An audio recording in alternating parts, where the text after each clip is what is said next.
El Centro de Estudios de Familia y Sociedad trae para ti Familias Caminando, un espacio para la reflexión, difusión y acompañamiento para lograr una cultura de familia. ¡Comenzamos!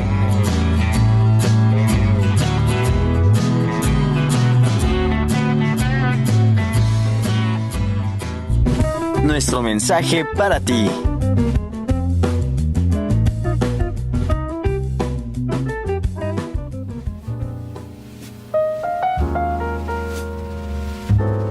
El 7 de mayo de 1973, la UPAEP inició sus actividades académicas y su andadura como institución de educación superior, que tenía que demostrar que podría sobrevivir más de 5 años, para egresar alumnos con estudios profesionales reconocidos, y mostrar que no era solo una reacción a la conflictividad vivida en la universidad pública. Con el tiempo, vemos que la UPAEP resultó una reacción razonable en muchos sentidos. Para la educación superior en Puebla, para la misma universidad pública, para abrir alternativas a una sociedad en procesos de cambio, atendiendo a su misión como universidad en su más hondo sentido. La UPAEP ha creado y se ha ofrecido como un lugar de encuentro y de diálogo para transformar la sociedad. Hace unos cuantos días, festejamos 46 años de existencia. Pocos años si se considera que las instituciones universitarias rebasaron ya los 9 siglos.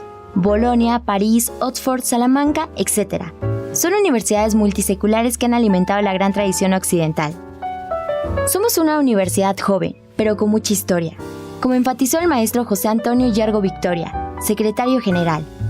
Y es esta historia vivida, día a día, reitera la solidez de la propuesta educativa y la validez de la identidad de nuestra universidad.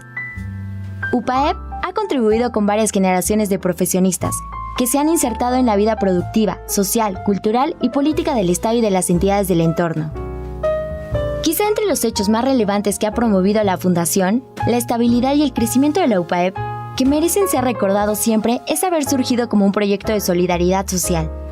Diversos estamentos y sectores de la sociedad poblana se unieron en torno a un proyecto que en el origen era apenas una pequeña y frágil semilla, aunque ofrecida y sembrada con un gran entusiasmo y compromiso.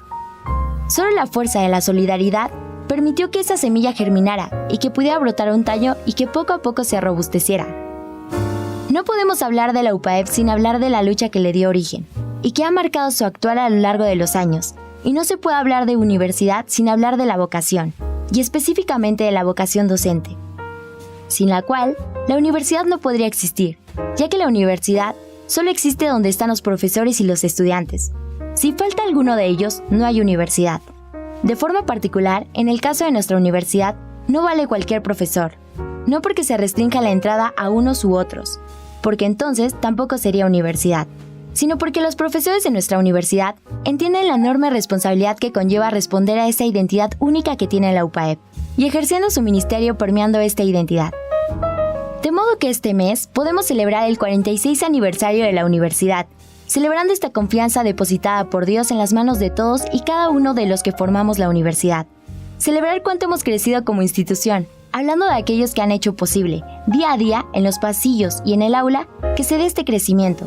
Y es indispensable hacerlo dando el merecido reconocimiento y un profundo agradecimiento a todos y cada uno de los maestros que han pasado por nuestras aulas, empezando por los maestros solidarios, quienes fueron fundamentales a lo largo de los años, y permitiendo la consolidación de la institución, los profesores hora clase y los de tiempo completo y medio tiempo, por su sincera y generosa entrega y dedicación de horas de su vida, de su cariño y compromiso.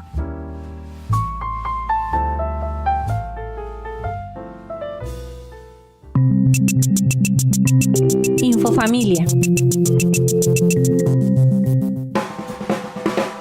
Discapacitados en tutú, una bailarina en misión en el Bronx.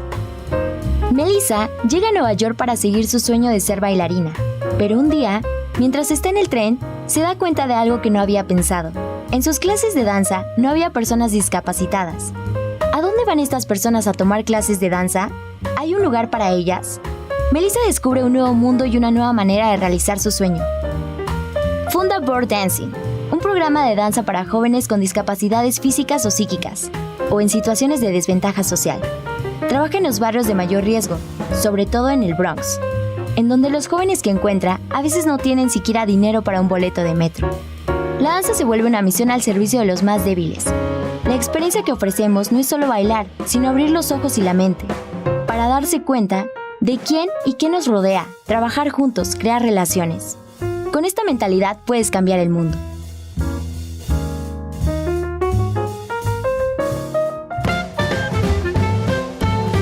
Lo que se escucha en los pasillos.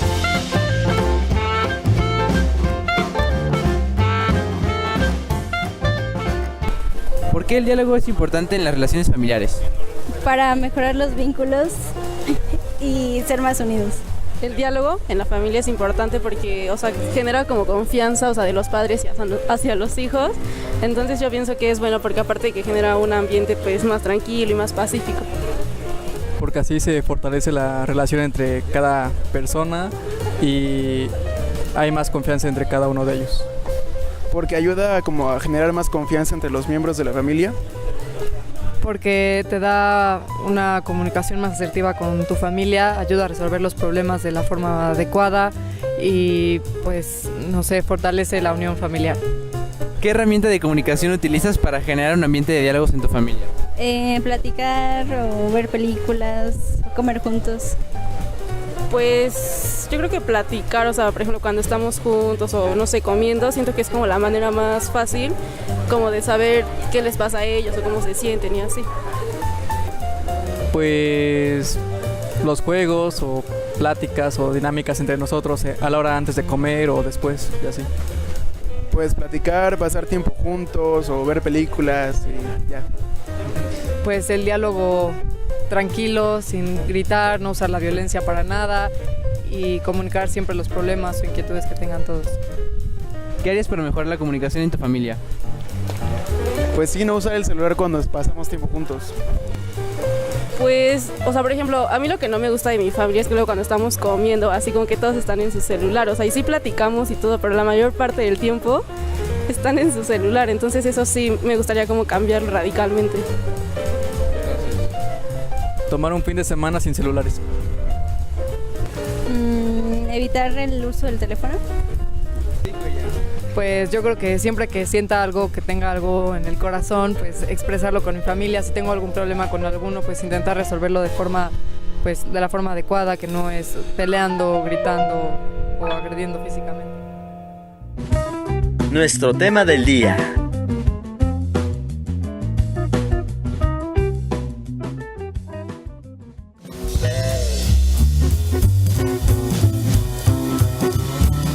¿Qué tal? Muy buenos días. Los saludamos en su programa Familias Caminando. Como todos los lunes, estamos aquí para platicar con todos ustedes algún tema interesante de la familia. Hoy nos acompaña Livia Bastos. Livia está ahora en la Facultad de Filosofía, ¿es correcto, Livia? Es correcto, muy buenos días a todos. Trabajando ahí muy fuertemente. Bueno, como cada lunes también nos acompaña Dani Teruggi en nuestro programa de... Hola a todos, buenos días todavía. Buenos días, Beata, muchas gracias por estar aquí. Bueno, pues Livia, como ya decíamos, ahora ya es patrimonio de la UPAEP. Ya está con nosotros. Sigue siendo patrimonio de la humanidad, pero en este momento qué honrada. Estoy muy contenta de estar acá. Muchas gracias, Livia. Y estuvo participando con nosotros en las jornadas de familia. Ella nos dio un tema muy interesante que se llamó Familia y Diálogo. Y esta ocasión le hemos pedido pues que si podía estar con nosotros un poco para recordarnos y a lo mejor ahondar un poco más en todos los temas que tocaste dentro de la conferencia que diste. Entonces, Livia, ¿qué te parece si empezamos si nos das como una breve introducción del tema, de qué trató un poco tu participación y si quieres vamos ahí ahondando un poco más en algún tema que pudiéramos que pudiera ser de interés Y bueno, nuevamente gracias por estar aquí y bienvenida. Ay, muchas gracias. Mire, en primer lugar, muchas gracias por la invitación.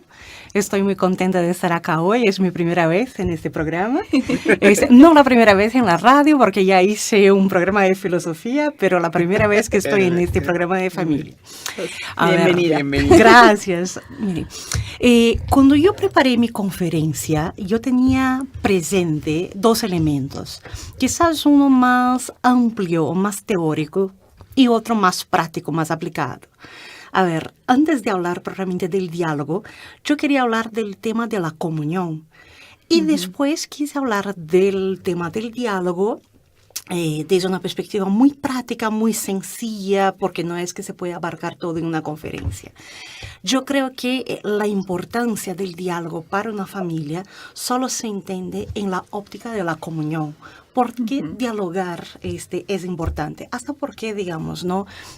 El diálogo puede tener diferentes aspectos o usos, ¿no? Uno puede dialogar sencillamente para coordinar algo.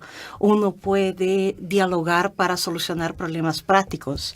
El diálogo tiene una función ejecutiva, una función pragmática. Pero yo creo que cuando hablamos de familia y diálogo, nuestro horizonte es más amplio. Digamos, el diálogo hace posible la comunión que nosotros anhelamos vivir en cuanto a familias. Esta es la verdad. Y es verdad que esta comunicación que se da al interno de las familias no es una comunicación solo verbal. Bueno, sabemos, ¿no?, que en las relaciones entra mucho la comunicación no verbal. A veces una mirada, un tono, una expresión, digamos, todo eso hace parte de la interacción humana, ¿no? Pero, digamos, aún así, las palabras tienen todo un peso en la relación. Para empezar, ¿cómo empieza un matrimonio, no?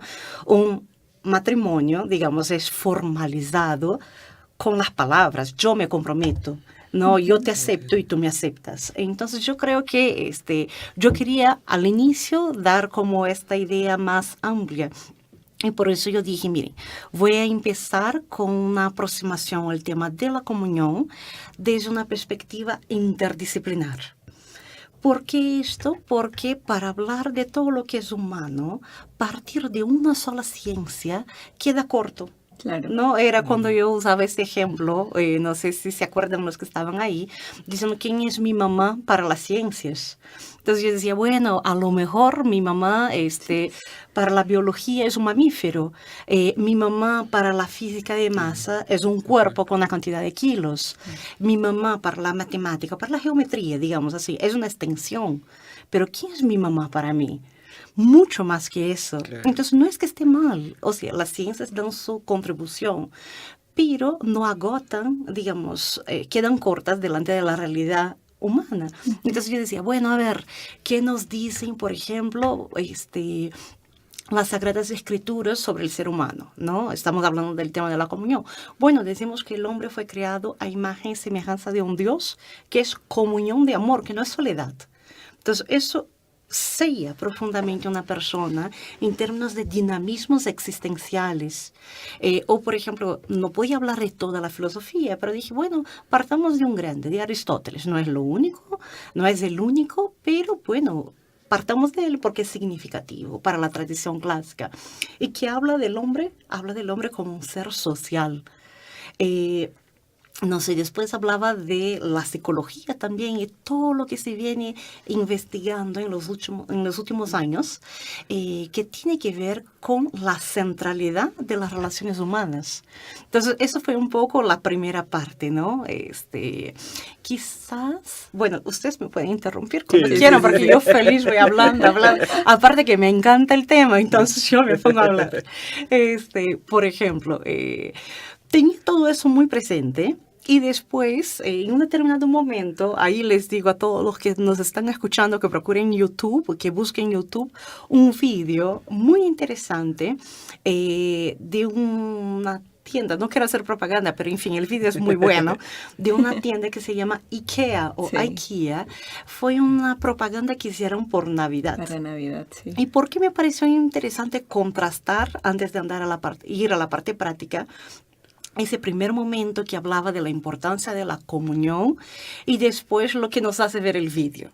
El vídeo concretamente es una celebración hermosa de Navidad, varias familias están presentes, se sientan juntos por familias en las mesas y empieza un juego. Un concurso. Un concurso, exactamente. Y en ese concurso es un concurso de preguntas y las familias están de verdad dispuestas a participar y empiezan a hacer preguntas sobre personajes de Internet y del mundo, digamos, ¿no? De la televisión, de la tecnología. moda. Exactamente. Entonces, no sé, ¿cuáles son? La última implicación de Instagram. De Instagram, ¿no? Exactamente. O la última película de los Avengers, que es un fenómeno exactamente, que increíble. todos están viendo. O, no sé, cómo se conocieron los Javi en una fiesta. Entonces, preguntan sobre Twitter y todo, y la gente va respondiendo. Incluso cuando hay que hacer como cosas que dan vergüenza, como bailar. Imagínense, un adolescente haciendo un bailecito delante de toda su familia. Lo hace y la familia vibra, la familia está participativa. Después ya empiezan preguntas más personales, que no tienen que ver con el mundo del espectáculo, del Internet, ¿no? Sino que preguntan cómo se conocieron sus abuelos o cómo se conocieron sus papás, cuál es el libro preferido de su hijo, qué estudió tu abuela. Y empiezan a no contestar. Y empiezan a mirar hacia abajo, empiezan a sentirse mal, porque se sienten mal, o empiezan a, digamos, intentar decir algo para no quedarse sin respuesta, y al final, la respuesta no es, ¿no?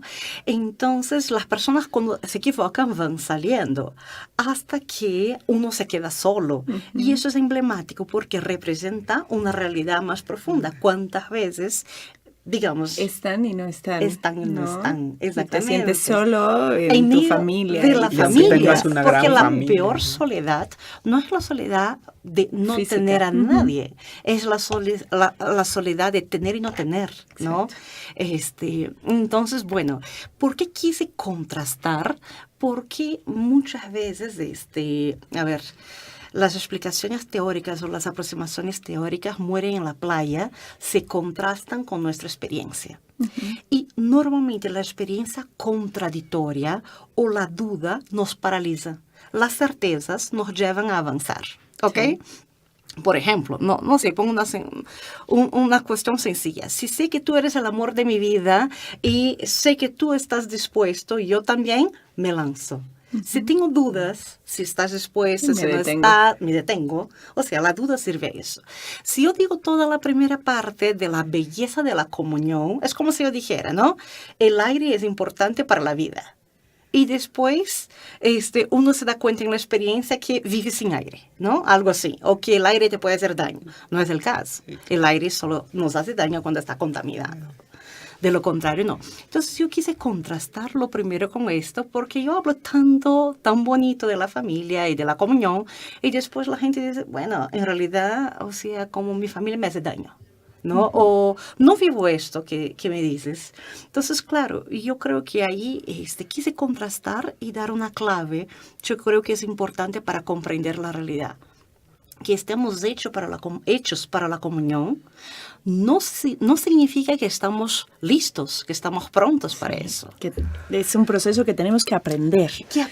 Y no, tenemos que sacar. No estamos listos y no estamos preparados. O sea, de verdad, nos cansamos en este horizonte. Tenemos que aprender, ¿no? Es como todo un proceso. Que un niño pueda ser un adulto, una buena persona un día, no significa que ya nació adulto.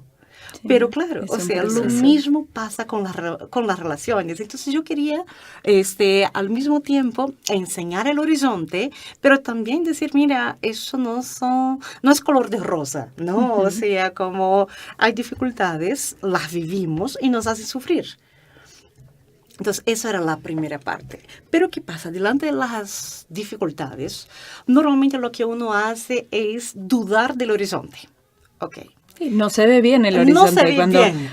Cuando vas en el barco y está todo Y de nublado, repente se ve no nublado. puedes ver el punto final. Olvídalo. Y ahí es en ese momento que dice, pero realmente hay un punto, hay un sol, o sea, va a ser una noche eterna. Algo del tipo, ¿no? Sí, las nubes se van a ir quitando y voy a poder ver.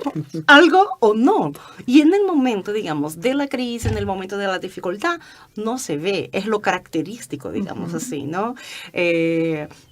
Incluso, una vez leyendo un libro de psicología, contaba una historia, una anécdota de un grande emperador que llama a un sabio para darle un consejo en un momento de dificultad en su reino. Entonces, digamos, ¿no? Un poco este sabio tenía esta responsabilidad de decir una palabra de consolación en este momento de grande crisis. Y digamos, lo que hace ese sabio es decirlo, esta crisis va a pasar, no va a durar por siempre, no es eterna. Entonces, en realidad lo que hace el sabio es limitarla temporalmente. Ya, cuando uno está en un momento de crisis no logra limitar temporalmente. Normalmente uno piensa que eso se eterniza. Y como nuestros pensamientos generan realidad, o sea, lo que uno piensa tiene un influjo sobre la realidad, a veces acaba así. Pero en fin, lo que yo quería hacer, digamos, ¿no? Era al mismo tiempo decir, hay dificultades, pero eso no niega algo que tenemos como sellado. Porque algo muy de moda es decir, no, el hombre no es un animal social, no es un ser social, es un ser sumamente egoísta, ¿no? Un poco que contrastaba Hobbes y Aristóteles. Hobbes decía, no, en realidad el hombre para el hombre es un lobo. O sea, eso es cosa de ingenuos, pensar que el hombre es social. Y lo que yo decía, no, un ratito, Aristóteles no era tonto. No era ingenuo. Él sabía que, digamos, no nacemos como prontos al uso, ¿no? Como la leche de cajitas que uno compra en el mercado. No, hay todo un proceso hasta llegar ahí. Lo que él decía es que, digamos, vivir la amistad, vivir la comunión, no es, digamos, es connatural al hombre porque no es algo que le hace daño como punto de partida. O sea, justamente lo que va a hacer daño es la falta de eso. Yo nunca he escuchado a alguien quejándose, qué duro es tener amigos. No, los buenos amigos son lo peor. O sea, ¿no? Yo creo que justamente lo que nos hiere son las faltas de esto. Pero esto, digamos, el hecho de que haya dificultades no invalida todo un recorrido. Entonces era eso que quería demostrar o que quería al menos acercar a la comprensión de las personas que nos acompañaban. Y bueno, a lo mejor de las personas que nos están escuchando hoy. Claro. Que lo podemos aterrizar y comprender un poquito. Creo que nos tenemos que ir a un corte y ahorita regresamos para seguir que nos platicando. sigas platicando. Muy bien, con mucho gusto. Aquí estaré. No se vayan, ahorita regresamos.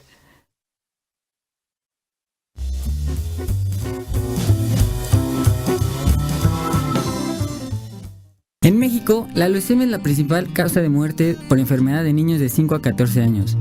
En UPAEP queremos transformar esta realidad. Un grupo de estudiantes de diferentes posgrados estamos desarrollando un proyecto que busca identificar nuevos marcadores moleculares de leucemia. Esta investigación es conducida por la doctora Rocío Baños del Centro de Investigación Oncológica Una Nueva Esperanza UPAEP. Con este proyecto participamos en 2 convocatorias. La primera en la Universidad de San Diego, la cual nos sirvió mucho para afinar nuestro proyecto. La segunda fue en Tsinghua University, en China, donde concursamos 67 equipos de todo el mundo y solo pasamos 11. Trabajamos mucho durante 2 semanas y al final valió la pena. Resultamos ganadores del primer lugar y obtuvimos apoyo para seguir con nuestro proyecto. Mi historia se transforma con cada acción que emprendo. Aún me falta mucho por contar. Soy David y soy UPAEP.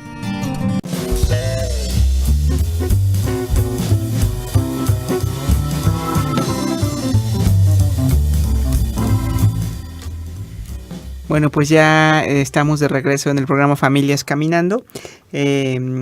Tenemos a Livia Bastos, decíamos que ella está ya con nosotros en la UPAEP, en la Facultad de Filosofía, y ella participó con nosotros dentro de las 7ª jornadas de familia, dándonos un tema de familia y diálogo. El bloque anterior ella nos hizo favor de resumir un poco su ponencia, y bueno, si quieres que sigamos con el tema liviano. Sí, claro que sí, con mucho gusto. ¿Qué nos puedes seguir platicando de A ver, yo creo que vale la pena, digamos, después que hicimos esas consideraciones, ir también a una parte práctica. Algo que yo dije al inicio de esta ponencia es que al mismo tiempo iba a ser algo interdisciplinar y también desde la óptica del ejercicio. ¿Por qué? Porque, a ver, muchas veces nosotros escuchamos alguna noción, escuchamos alguna conferencia y pensamos que saber algo es suficiente. Pero no es suficiente, digamos, en las relaciones humanas, en el crecimiento personal, en la convivencia. No basta saber. Para empezar, porque somos fáciles de olvidar las cosas importantes. Sí, claro. Nos pasa. Entonces, por un lado, no basta saber, es importante como recordar.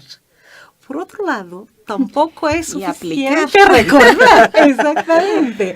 A veces es importante como dar un poco de vueltas y asimilarlo. Hasta porque eso es muy interesante, pero uno tiene muchos puntos ciegos.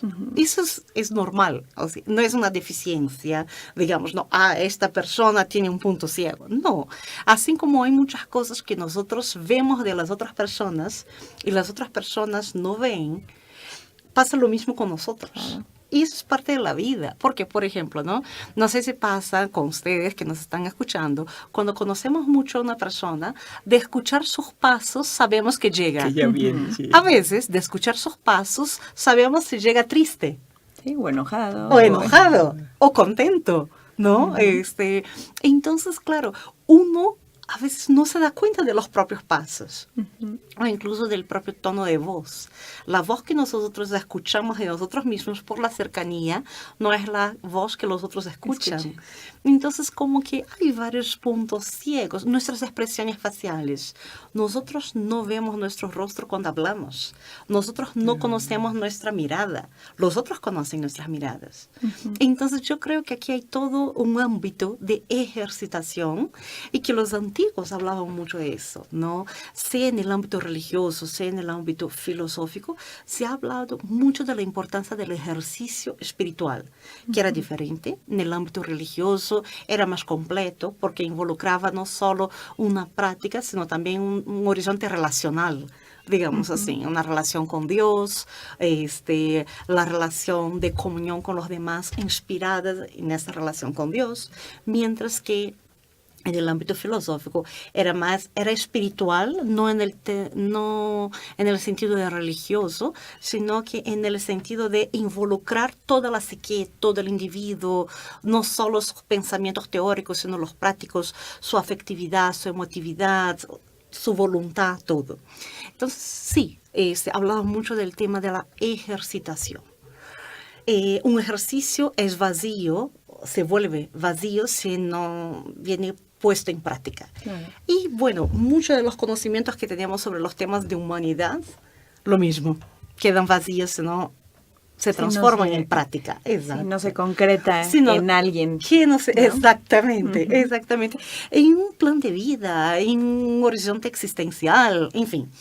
Entonces yo dije, bueno, a ver, ¿qué voy a traer en términos prácticos? Traje algo que es como un tema muy estudiado en ámbito psicológico de Estados Unidos. Como sabemos, nuestros hermanos americanos son muy pragmáticos. Y yo creo que eso no es una fórmula mágica, no viene a traer la solución en cajitas, eso no existe.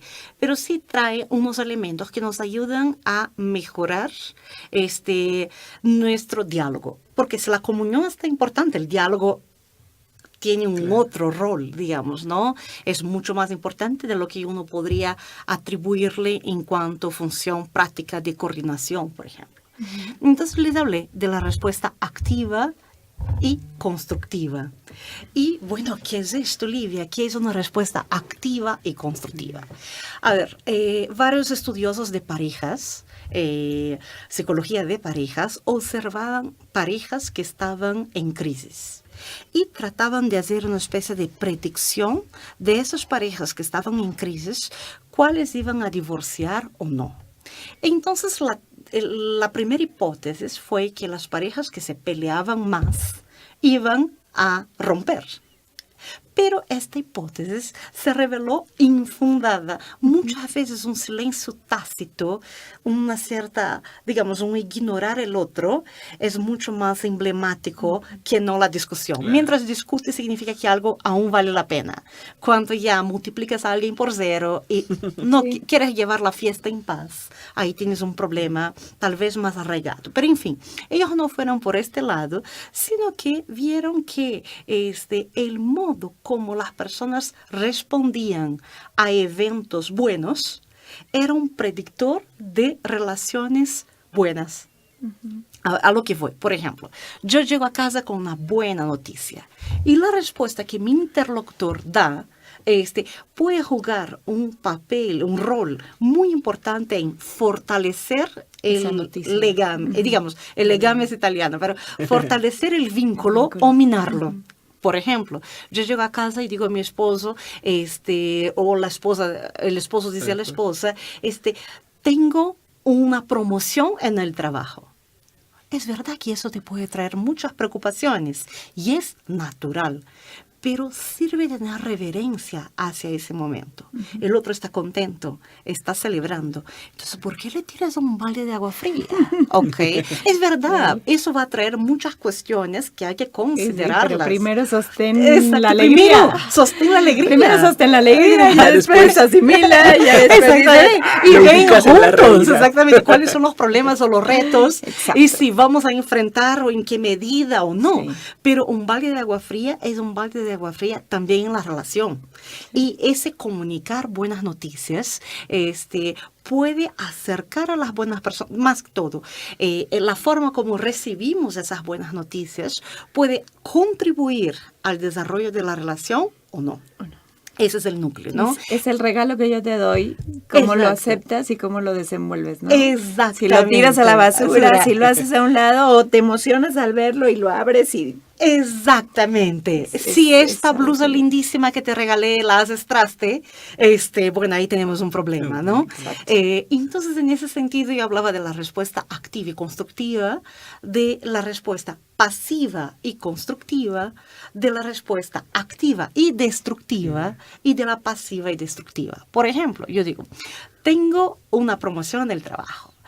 Una respuesta activa y constructiva diría, wow, ¿y cómo así? ¿Estabas esperando? ¿Fue una sorpresa? ¿Dónde estabas cuando te dijeron? ¿Y qué promoción es esta? ¿Y por qué te escogieron a ti, no a otro? ¿No? ¿Cómo te sientes? Claro. Entonces comemos en la casa, salimos a celebrar, cuéntame un poco. Y la interacción, sonreír, acercarse a la persona, entablar diálogo. La, digamos, pasiva, pero igual constructiva, es un poco reducida. Es decir, qué bueno. Qué bueno. Bien por ti. Punto, bien por ti. Exacto. ¿No? Pero no te hago No es lo mismo. La activa, destructiva, es decir, vas a llegar en casa más tarde. O sea, todo lo que implica el empleo. Mira, que te vamos a ver menos. ¿Tienes tu lista de trabajo en el hogar? ¿Vas a cumplir con ella? O sea, ¿quién va a pagar el precio de esto? ¿Nuevamente yo? Entonces, claro, puede, y repito, puede que en la activa destructiva hayan temas a ser discutidos. Claro.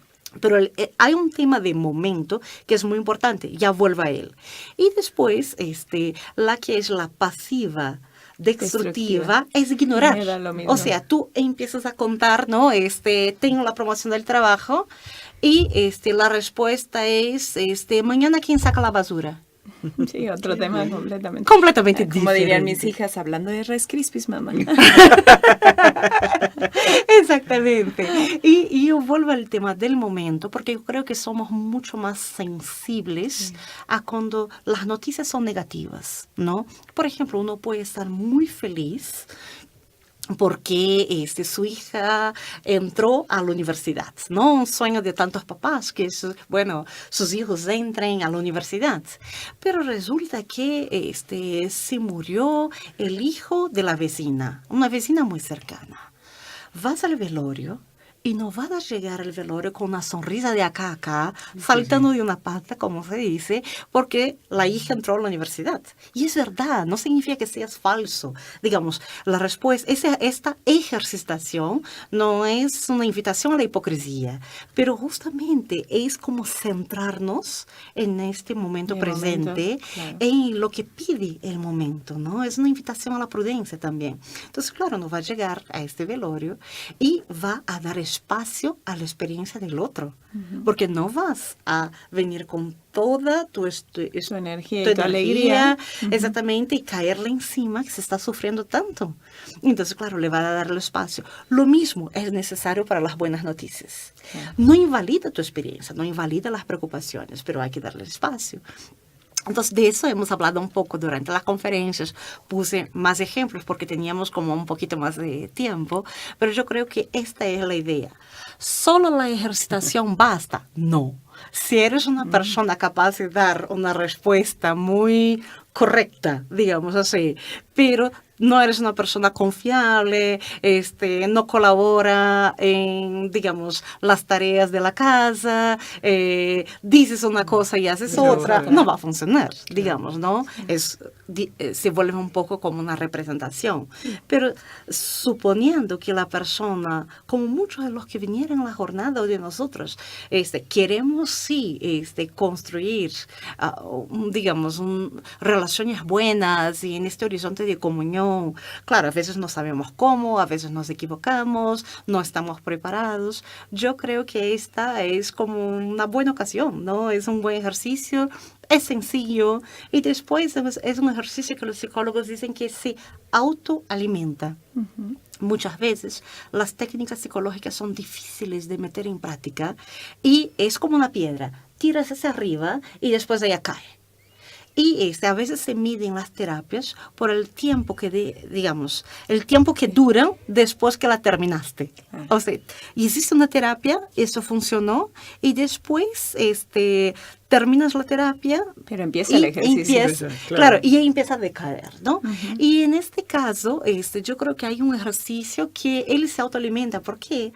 Cuando aprendes a hacerlo, ves los resultados. La gente se te acerca más, se fortalecen los vínculos y a veces incluso uno se siente menos torpe en la comunicación. También pasa eso. No, entonces, y tenemos que entender que es un proceso eso, ¿no? De primero escuchar, entender y después de entenderlo, ponerlo en práctica, ¿no? Digo, ¿cuántas veces yo sé la teoría, pero ¿qué hago frente a esto? Yo ya lo estudié, yo ya lo vi, y alguien me lo dijo, pero ¿qué hago en esto? Exactamente. Y es ese proceso de llevarlo, bueno, primero entenderlo, hacerlo tuyo, y después, pues aplicarlo, ¿no? Exacto.